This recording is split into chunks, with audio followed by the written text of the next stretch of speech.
You know, everybody is so devastated by the 7.5 earthquake in Turkey and Syria. And we're so honored to have the ambassador from Turkey to the United States to join us on such short notice, Ambassador Murat. Thank you so much for joining us for our live Your Voice, Your Future. I mean, it's already a war-torn area. Many Syrians had already been displaced. I mean, it's in the bitter cold of the winter, 4 a.m. in the morning on February 6th, and yet more devastations, thousands of lives lost, infrastructure damage. Just put it all in perspective for us, Ambassador. Thank you very much, Armstrong. I'm very indebted to you so that we will be able to raise our voices heard by the American people. The two earthquakes took place last night, major earthquakes. That's in southern Turkey. It took place in the last 24 hours. Epicenter was in the southeastern part of Turkey called Kahramanmaraş, close to the border with Syria. The first quake hit with 7.7 magnitude in the early hours of the morning, 4 a.m., as you said, in the morning, according to Turkish time. And roughly 9 hours later, the same region, the same epicenter was hit again, this time by 7.6 magnitude. 185 aftershocks followed. Some of them had magnitude of 6 and over. In total, 10 provinces were severely affected. Approximately 13.5 million people living there. This by itself shows how widespread the earthquake was. In fact, the seismic event was felt throughout the country, also in Syria and in many other parts in the region. The country, we have never observed this kind of devastating earthquake in the last 100 years. So this was the worst earthquake we faced in the last 100 years. At least until now, 2,300 citizens lost their lives, 13,000 citizens wounded, more than 4,500 buildings were destroyed, around 8,000 people were rescued from the rubble. That by itself shows how devastating it is. Rescue efforts are undergoing day and night. It's 32 degrees Fahrenheit, snowing in many parts of the world or in the region. There is no electricity in the region, no gas in the region, and no shelter in the region because people don't go to their houses. Many of these houses were either damaged or destructed, so they have to leave. They have to spend the night outside. You know, Mr. Ambassador, how does the world come together in humanitarian relief to assist your country in Syria to try to return things to at least to some normalcy for the people who are without shelter, without food, without running water? They're just helpless. Armstrong, until now, 60 different countries have extended their help, especially starting with sending rescue teams, including the United States. The United States has already sent 2 rescue teams, one in Fairfax, the other one from Los Angeles, California, and many other rescue teams are on their way, going to Turkey. Many countries, from Israel to Greece, from Qatar to Russia, extending their helps, sending their rescue teams. Meanwhile, we are organizing in-kind help, because many people need a lot of in-kind donations, and also, other form of donations as well. We are very happy with the way United States had handled this issue from last night. We are in touch with State Department as well as White House. They extended their condolences. They also clearly stated that they will provide any help we need. Also, there had been top-level dialogue conversations. President Biden spoke with President Erdogan.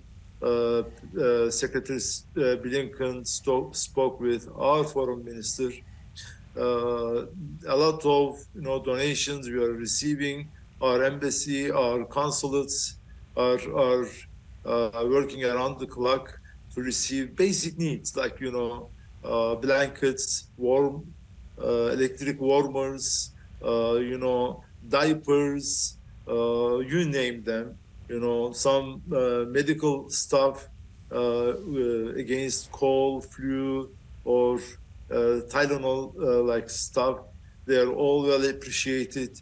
All countries, all people in the United States, I'm sure in other countries as well, very seriously helping us. So that at least, reduces our sorrow to a certain extent. Ambassador Murat, we really appreciate your coming on to share just this unbelievable nightmare that involves women and children and the elderly just find themselves in the elements, in the bitter cold. And you certainly in our prayers, or certainly our country is rallying to do all we can, and we look forward to continue to have you on to update us, but we really appreciate your joining us on such short notice. Thank you, sir. Thank you, sir. I really appreciate all the kind supports and condolences extended to my country, to myself. Thank you very much. Thank you, and thank you so much for joining us. Thank you. We also have the Minister of Foreign Affairs of the Turkey Republic of Northern Cyprus, Minister of Foreign Affairs Tahsin joining us. Welcome to the broadcast. How did this affect Cyprus, Mr. Foreign Minister? I asked the question. Ed Martin from Philadelphia, the Eagles and a conservative writer, and also our CIA operative John Keyes has also joined us. Mr. Operative, I want to switch gears with you. There's so much that's going on as it relates to China and the spy balloon, and then the press conference that was held today. What is your latest update? What is the intel telling you, Mr. Operative? Armstrong, thank you. The intel is, or the commentary coming out of Washington, they're not all on the same page yet. The Pentagon is saying one thing, the State Department and the White House are saying something else, and the story still isn't coordinated as to what the official position is. And the media is asking a lot of very good questions, but they're not getting answers to clarify what are legitimate questions about what has happened and how long this thing was up there and what they collected on. And the decision-making process, it seems flawed to me. And I look at this from an optic of things that have happened in the past, when if the president is telling the truth, and he said, as soon as I learned that the device was over the U.S., I said, shoot it down if it's safe to do so. Well, that order was given days ago, and it would not appear that order was executed with alacrity by the Pentagon. I'm not sure why that is, but when the president gives an order, he expects it to be carried out with alacrity. And I personally had experience with this back during the Bush and Reagan administration. in the 80s when an order was given by the president and it was not carried out to his satisfaction. There was an investigation as to why it was not executed with alacrity, and some flag rank officers were dismissed from the service with permanent letters of reprimand in their jackets. This is not to be trifled with. The commander-in-chief gave an order and it didn't happen. It's just really, what about the intelligence that this has happened before, but past presidents were unaware? I mean, are the Chinese just this brazen? I don't believe that's true. I can't imagine that there were 3 or 4 different incidents, as the White House press lady said earlier today, where this happened during the Trump administration, yet the DNI director, the CIA director, and the President of the United States has no recollection of anything like that being briefed. I would think that if this were true, the Secretary Pompeo or DCI Pompeo, whichever hat he was wearing, and Mr. Radcliffe, who was a DNI, and the president would have been advised that someone has flown a surveillance balloon over the United States. Balloons have been used since the Civil War. And when they come across your sovereign borders, they are a hostile act by design. They're collecting and stealing information that they would not have any other means of gathering. Well, then you're saying they're lying. I can't help but come to that conclusion. My judgment is based on what I see and hear directly, not what I'm being told by different sources from the White House. Ed Martin, it is obvious. I was a little taken back watching the 60 Minutes last night and the case being made why Trump should be indicted on the Stormy Daniels bribery. And it looks as though the New York is moving to indict the former president. Is this a witch hunt? Is it politics? Is it doing what they need to do before the presidential election year? And what will be the outcome?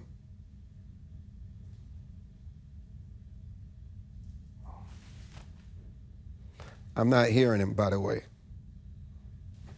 Sorry, Armstrong. How about now? There you go. Oh. I apologize. I was listening to the conversation on Turkey and shut up the mic. Sorry. Listen, no less authority, Armstrong, than Michael Cohen, the former lawyer for Trump, said, if you indict him on this, you make him a martyr, it's politically going to be a gold mine for him. If the Stormy Daniels indictment is proper, it's a campaign violation. It's not a criminal violation. This is a witch hunt. This is silly. And like John just said, the White House is assembling as quickly as they can on the question of the Chinese balloon, on the question of whether Joe Biden is going to run again, on and on. I don't think it's a real story that Donald Trump is going to be in trouble with Stormy Daniels. And if it is, everybody already knows about that. They don't change their mind on Trump based on. Well, look, Ed, I know I got a tight schedule this evening. I want to thank you so much for joining us. Mr. Operative, it's always good having you on. Let's keep Turkey and Syria and that region in our prayers. We certainly appreciate the fact that Ambassador Barat joined us. And when we come back, we're going to talk a little about the upcoming Super Bowl 57. Don't go away.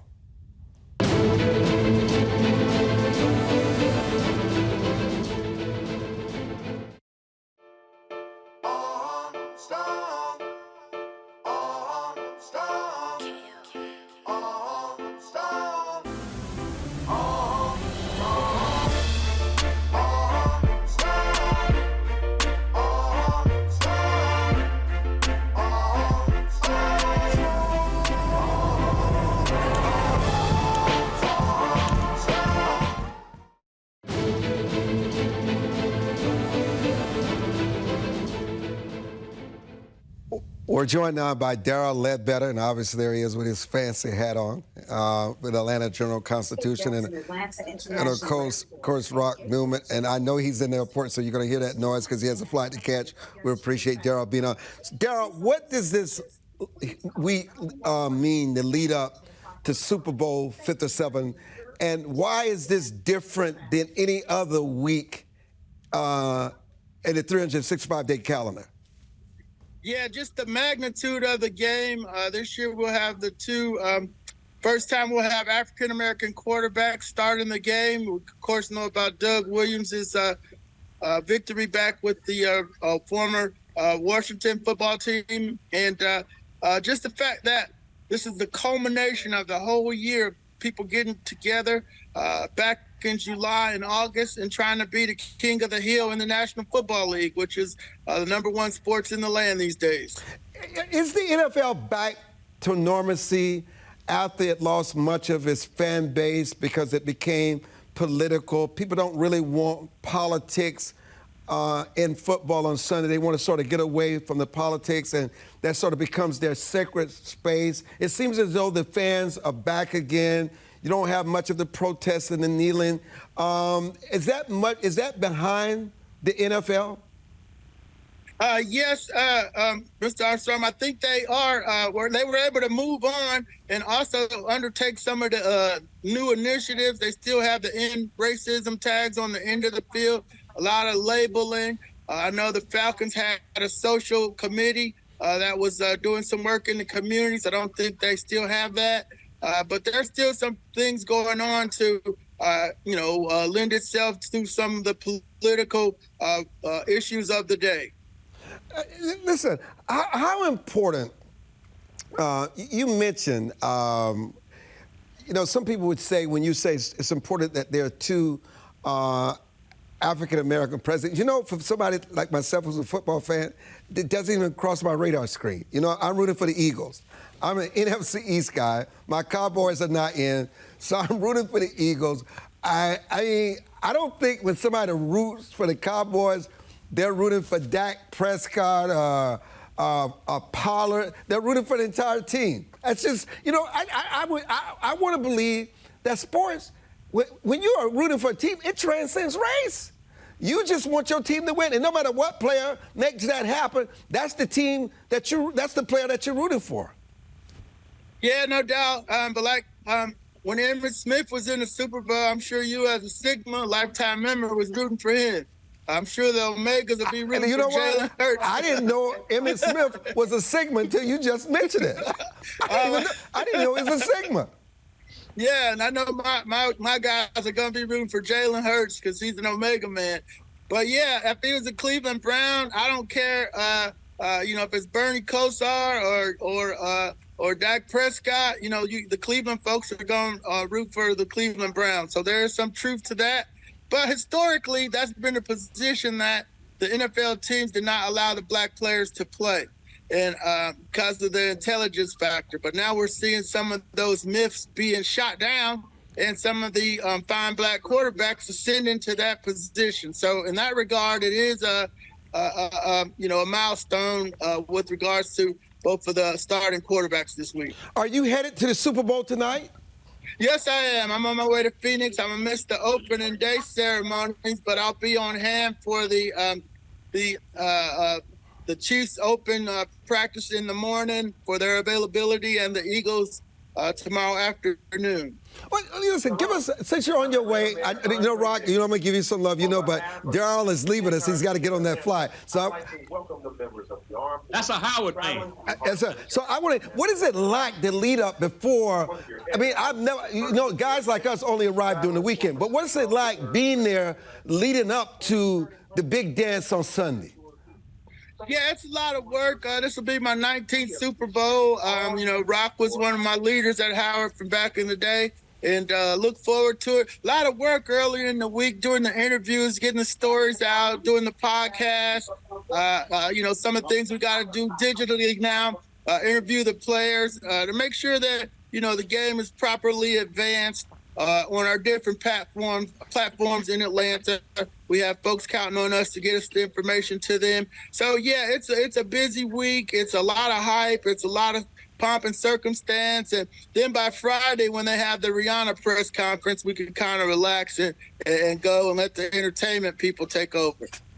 What about the fact that an icon, which some consider to be the greatest player of all, I don't know if I agree with that. I'm talking about Tom Brady. What is it going to be like now that he's finally stepped away from the game? He's not coming back. This is it for him. It's unfortunate, though. He should have quit after he won the Super Bowl with the Tampa Bay Buccaneers. But these guys just don't want to quit. I mean, you want to leave at the apex. Yes, no doubt about it.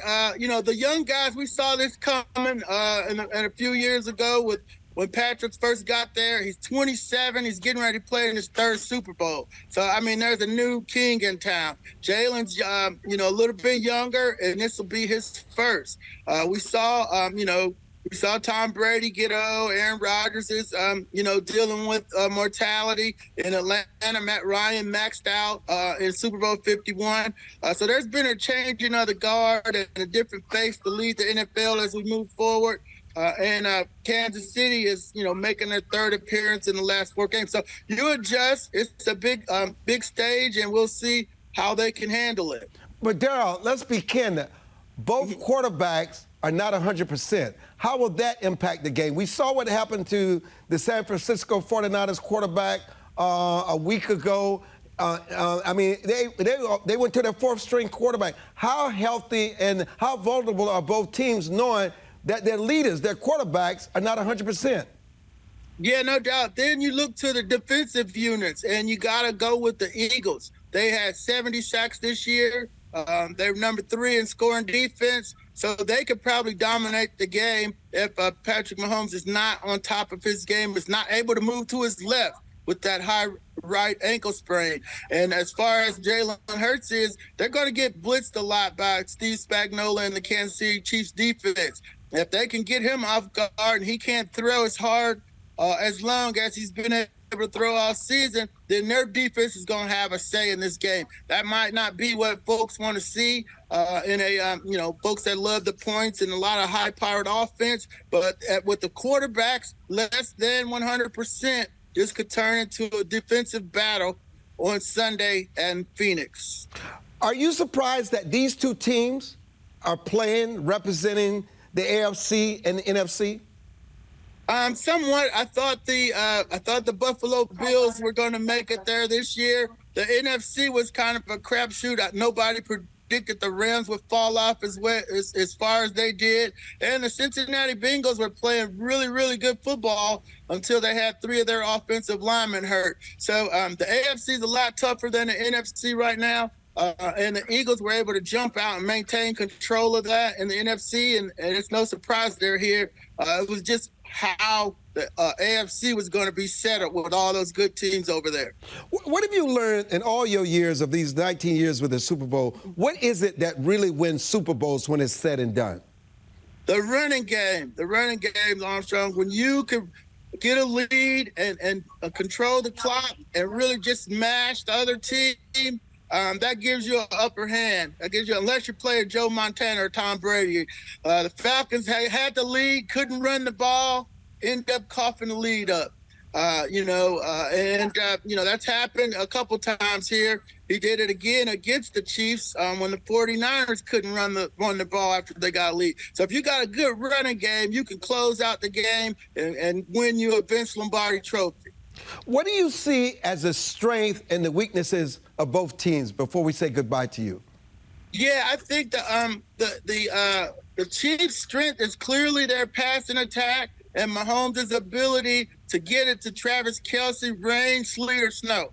They're doing it with Marquez Valdez-Scantling as opposed to Tyreek Hill, who was their big receiver in previous years. They got a big running back in the rookie from Rutgers, Isaiah Pacheco. So he's got the offensive wizardry of Andy Reid, and the Chiefs is definitely stellar. Now, Coach John Gannon, the defensive coordinator for the Eagles, and how they were able to go out, Howie Roseman, and add talent via free agency, A.J. Brown, Ndamukong Suh, Linville Joseph, to go with the already talented team that they had. They were able to do that because Jalen Hurts is on a rookie contract. So that defense and the talented veterans that they added through free agency makes Philadelphia a very tough Super Bowl team going into this game. Why do you think of all the sports in the United States, the NFL remain head and shoulders above any other sport, especially when it comes to the championship? Yeah, I think, the people come from all parts of the country to play football. You got, the SEC, out west, Pac-12, Big Ten, East Coast teams have even jumped in there now, Rutgers and even Maryland going to the Big Ten. So the national appeal of the sport is always been there. And let's be truthful, a big part of it is the gambling that, comes out of Vegas, and even the teams have embraced it now through DraftKings and some of the other venues. But it's an easy sport to gamble on and with and for, even from the office pools all the way up to the big over and unders and point spreads and so forth. But the gambling and the national appeal makes it the #1 sport in the land. You don't think it's polluting and harming the game? All the gambling, DraftKings, sports betting is just off the charts. It's everywhere, and everybody's legalizing it. What are the future consequences of it? Yeah, I think that's probably some social and moral decay that we'll be looking for. They certainly, try to ask folks to gamble responsibly. But we've seen in some of the cities where the riverboat gambling has come in that hasn't been the case.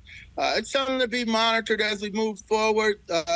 Maybe some regulations might be in order. How much longer will Roger Goodell last, and is he doing a good job? He's done a good job in the view of the owners and growing their gross product. I know when he took over back in 2010, they wanted to go from $1 billion to $2 billion.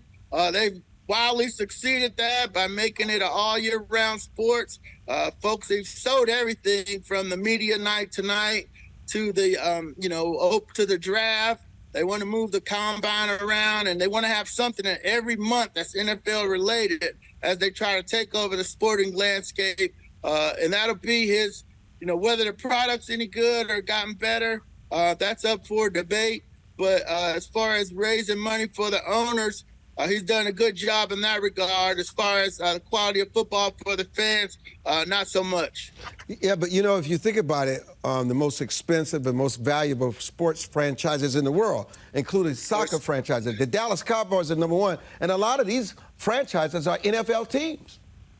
Yeah, no doubt. The soccer franchises in the Premier League are much bigger. I found that out when the Falcons were playing with the staying at the Arsenal's facility. So Man City just got into some trouble. So once we do a global search, the Dallas Cowboys were barely in the top 10 worldwide, but certainly top 25, top 50 valuations. You're going to see a lot of football teams in the $4 to $2 billion range moving forward here. But don't you think those teams are overvalued?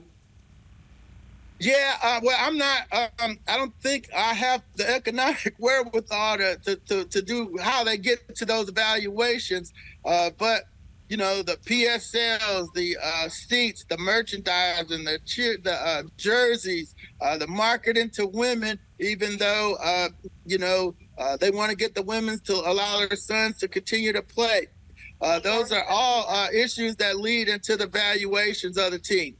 Darryl Ledbetter, I know you got to get on that flight to Phoenix, Arizona. Maybe I'll run into you while I'm out there, brother, because I'm going to be there, too. I'm going to be in that house.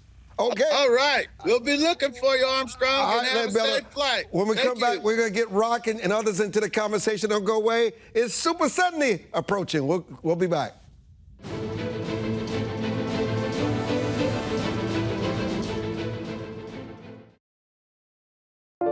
It is easier to build up strong children than to try and repair broken men.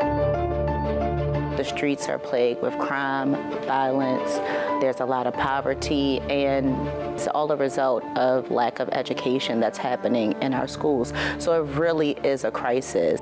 We come from very different political perspectives, but we've come to the same conclusion, and that is there is a crisis in the classroom. Children are being deprived of quality of life because they're being deprived of a good education.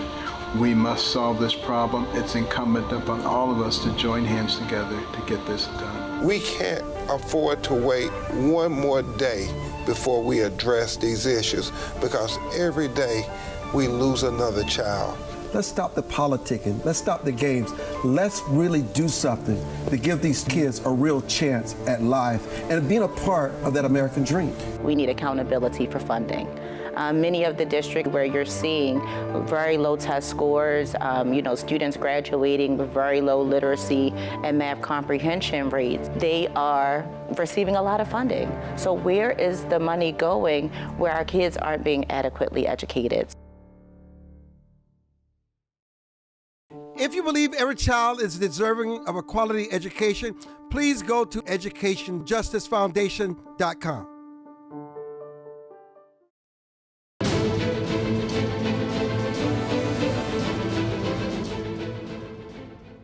Rock Newman is the executive producer and host of The Rock Newman Show on WHUT-TV. Rock is responsible for our guest tonight. I appreciate my brother. I always give credit where credit is due, because there's no way Pep Hamilton, who is the offensive coordinator for the Houston Texans and served as the quarterback coach for the Los Angeles Chargers, would be on the set of our show tonight if it were not for my brother Rock vouching for our credibility. So, Brother Pep, we sure appreciate your joining us tonight as we talk about the lead up to the big dance. I appreciate you having me. Yeah. And more importantly, I appreciate Rock for what he represents. He represents excellence, and there's something to having longevity in anything you do, and I think Rock represents that. He represents Howard well. Yeah, listen, I want to talk about, we got into a very robust discussion with Ledbetter. Let's talk about some of the challenges that the NFL will be facing. Player safety. All of us remember the situation with Darryl Hamilton. I mean, Pep, you're an offensive coordinator. That's a big-time position. It normally leads to head coach. But what do you do about protecting the players moving forward? Is there anything you can do? Is it the equipment? What needs to be different? Because listen, I mean, you may get it right 100,000 times, but it's that one time that makes the headlines. It makes the headlines, and then that becomes the narrative. And I'm talking about Hamlin. Yeah, I think it's well documented that the advancements that's really been made with the technology that's offered today, it puts the players in the best position to be successful and be safe. And I think ultimately, the game has evolved to the point, it's starting at the little league level, where guys are more aware of to not use their head to make tackles and just play a safer brand of football overall. Rock, what about the mental illness and the injuries and the damage that does to the athlete long after the game is over? I saw Tony Dorsett somewhere recently, and I was just shocked at how much of those hits that he took during his years with the Dallas Cowboys has really impacted him much later in life. Armstrong, the football players, like boxers, are gladiators. And gladiators oftentimes lead with their heart and their courage. What makes the fans cheer, what makes the fans come and be borderline maniacal about their love for the sport is that pending sense of danger.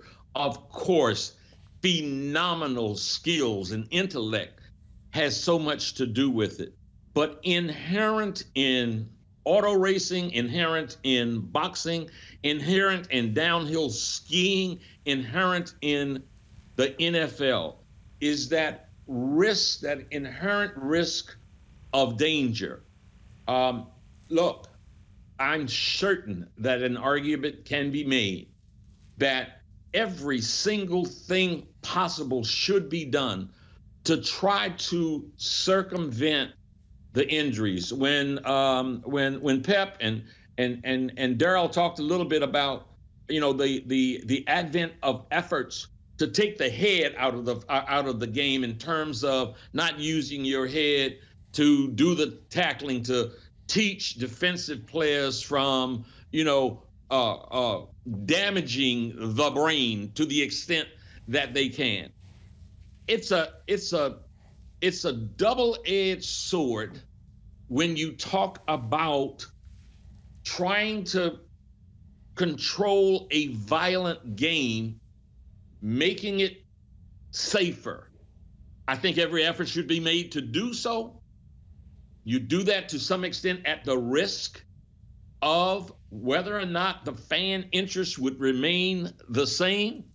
So again, some people go to a football game with the mindset of watching a car wreck, because guys out there 260 pounds and 6'6" with, running a 40 like a world-class sprinter, there's just that degree of athleticism and excellence on the field that continues to attract the kind of attention that it does. So, Pep probably said it better than I could, but yeah, every effort should be made to try to minimize injuries and with equipment and all of that. But it's never going to be, this ain't, Sugar Ray Robinson once said about boxing, he said, I'm in the hurt business.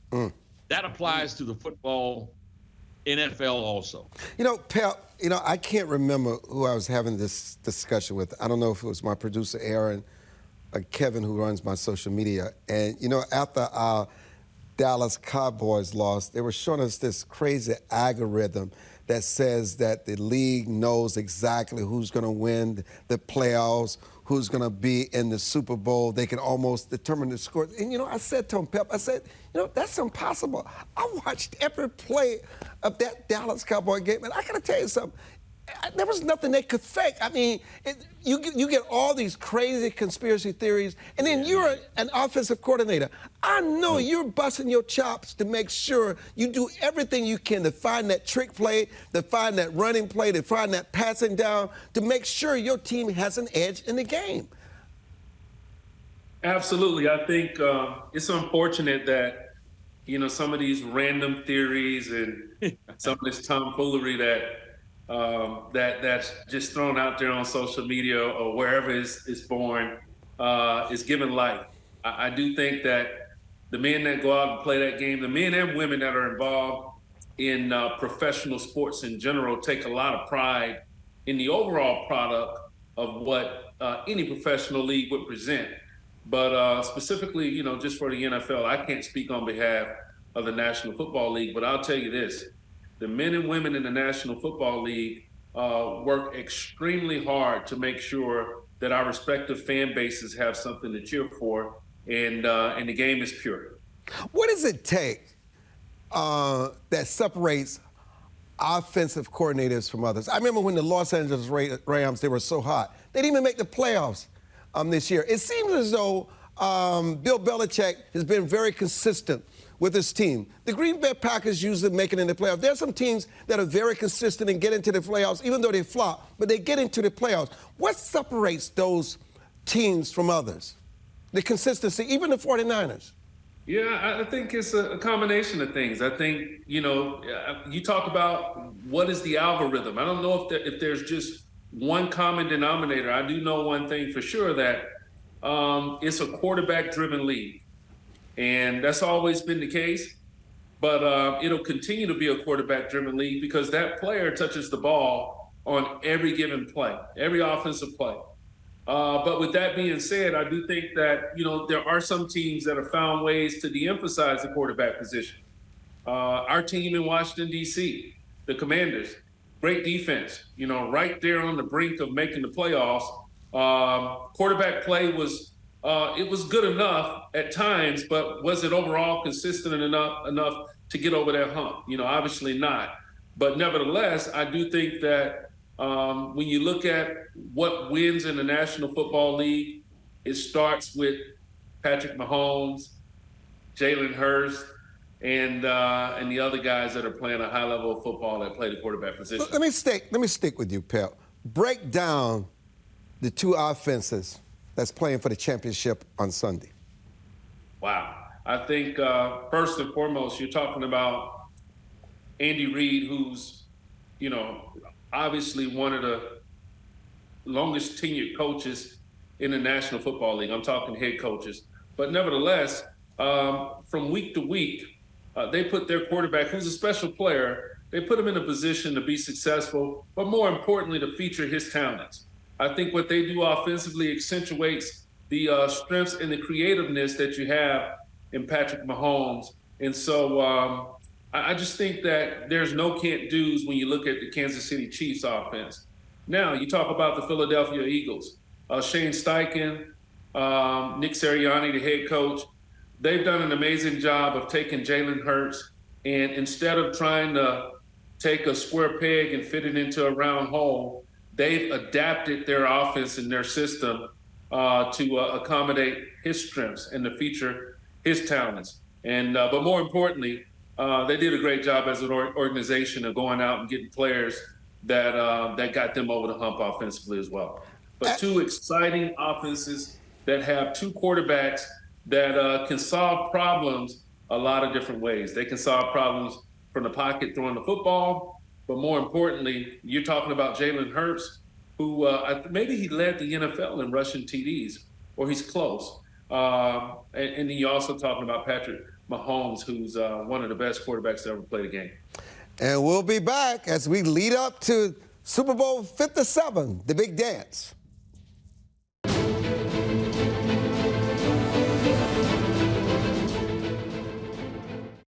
As a home buyer, you need a lender who cares about your home ownership dreams. United Security Financial has been helping families secure their dream homes for 30 years. We're a national fair practice lender that provides affordable mortgages and low down payment programs to eligible home buyers. To learn how United Security Financial can help you secure your dream home, call 1-800-373-4186.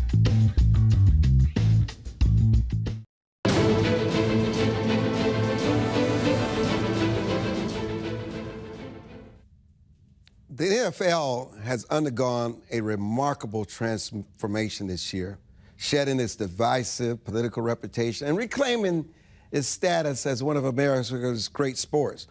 No longer burdened by partisan politics that alienated a large portion of its fan base, the NFL has refocused its purpose on what truly matters: the thrilling athletic competition and the celebration of the human spirit that takes place on that gladiatorial field.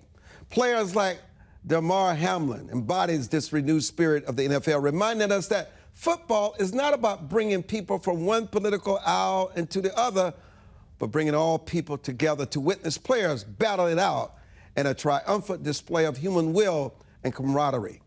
In a world often divided by political ideology, football has the power to bring people together, regardless of their beliefs, to celebrate our shared love for the dominant sport. And so as we approach the biggest game of the year, the Super Bowl between the Kansas City Chiefs and the Philadelphia Eagles, let us embrace the power of football. Recognize that this one game has brought together friends, family, and even strangers who, if even only for 3 hours, become the closest of friends. The game is not just a showcase of incredible athletic talent, but a symbol of hope, resilience, and the unifying power of the human spirit. So as we gather to watch this magnificent spectacle, let us remember what football truly represents and use it to bring us all together regardless of our differences. Rock, is this what the real purpose of sports is about, to bring us all together regardless of our differences? Armstrong, that was wonderful what you just said. And it really, I wanted to say something on this program leading into the Super Bowl, is that the NFL is a neon, bright-lighted microcosm of society, with its issues, with its problems, challenges. Pep Hamilton should be, by any objective and fair standard, should have been selected as a head football coach.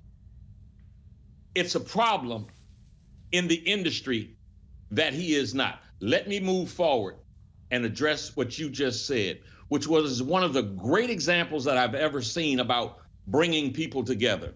In 1982, the Washington football team was playing against the Cowboys to see who was going to go to the Super Bowl. They had a play I was sitting in the rafters. I didn't have much money. I don't even know how I got in the game. I might have stolen in the game. I was sitting in the rafters.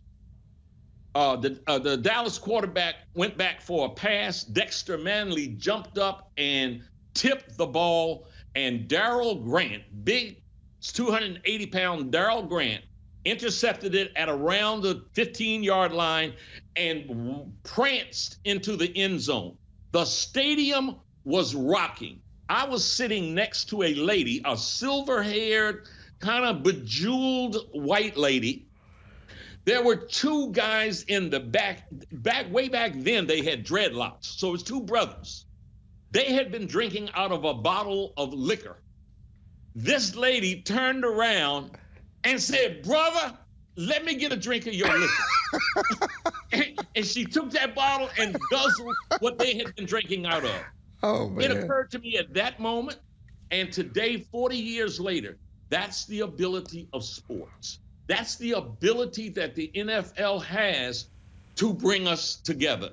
Yes, I love that aspect, and I want to keep pushing them to be socially responsible, racially sensitive, and to make this sport even better so that it can bring us together even more.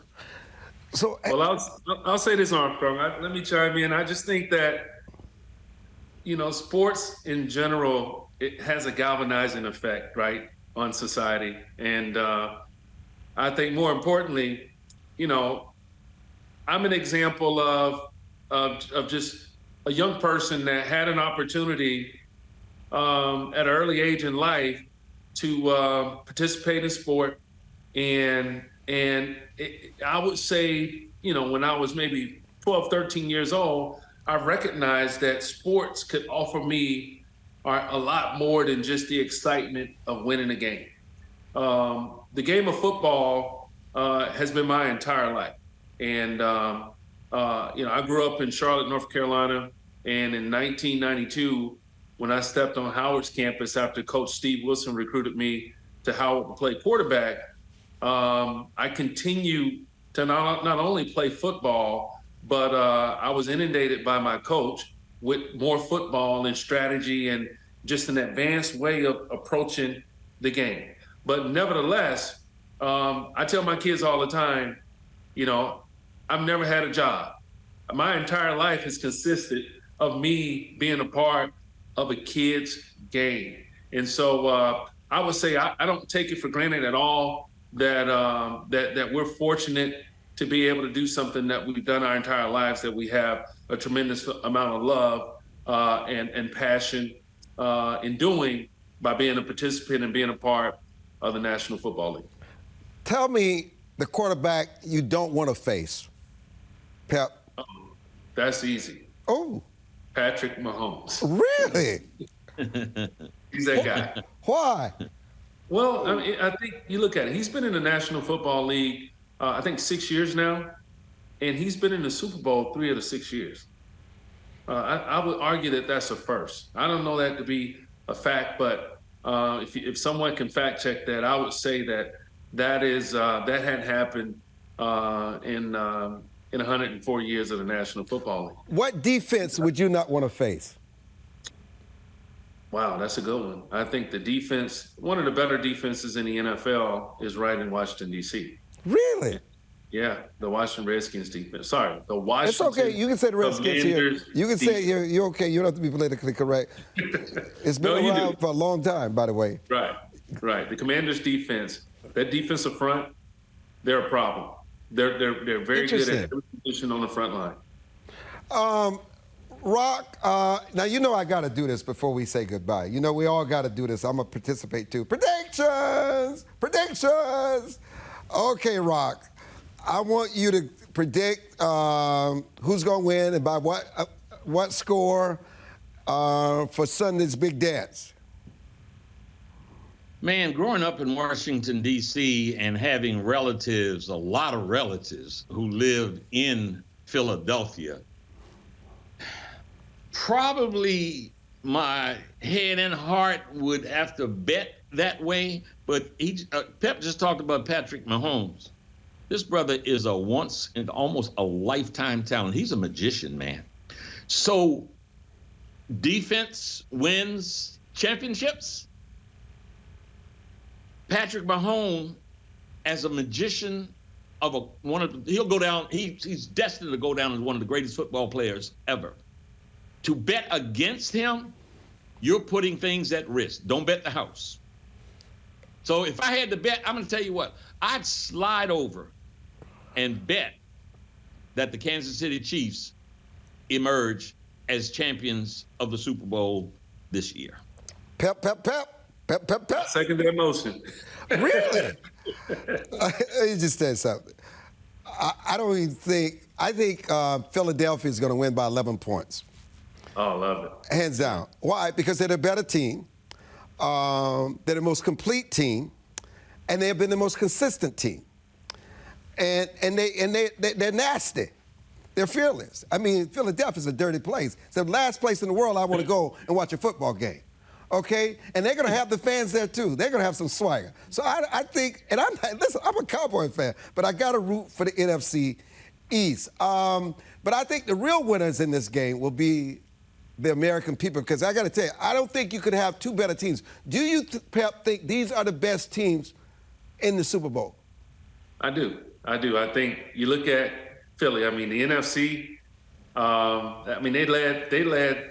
I mean, they were 12-1 going into the last quarter of the season. But they're a very good football team. They're a complete football team, and it's exciting to see just the redemption story of Jalen Hurts, and he's a great young man. So you definitely want to root for that type of guy. But at the end of the day, it's hard to argue what Rock just said. I mean, Pat Mahomes is a once-in-a-lifetime player. Now, Steve, with a little nostalgia, which team in your heart you were really hoping would be in the Super Bowl?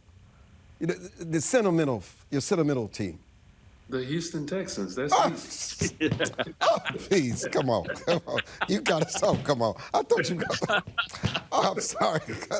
I wasn't ready for that. I'm sorry, Pep. I wasn't ready. If you were to ask me, I would say the Washington football team led by Doug Williams way back when they went to San Diego and he threw those 5 touchdown passes in one quarter. That's the team that would be my sentimental favorite. Not because of Hamlin. I was really, and I don't know why, I was really in my own way rooting for Buffalo. And, there's something about it. They've tried, and the way they got really beat by Cincinnati, okay? They got really beat. But anyhow, one thing we know, this will be the most watched sporting event. I think it will top the World Cup soccer.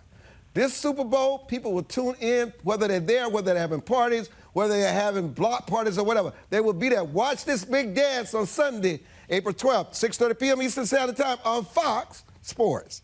Out of here, guys. Thank you, Pep. Thank you, Rock, and everybody else who joined us. Pray for the people in Turkey and Syria.